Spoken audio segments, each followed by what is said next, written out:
One of the biggest complaints I'm hearing from leaders recently is people cannot take feedback. People cannot take feedback. And I think it's so interesting because how can we improve?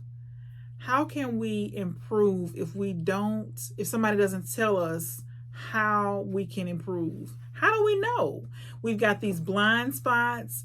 We have these things that we don't even know we do.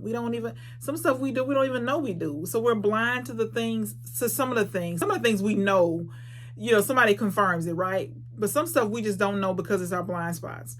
But think about this. Are you somebody who is willing and able to accept feedback?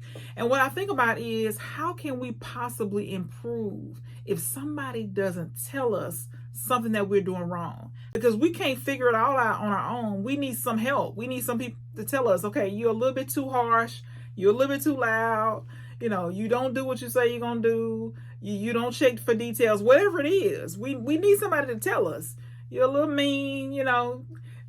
If somebody doesn't tell us, how do we know? We think that we're fine. And so we have these blind spots. We need to be able to accept feedback, and it will make us more valuable, whether we're an employer or an employee. We need to be able to accept feedback. People need to be able to tell us areas that we need to improve.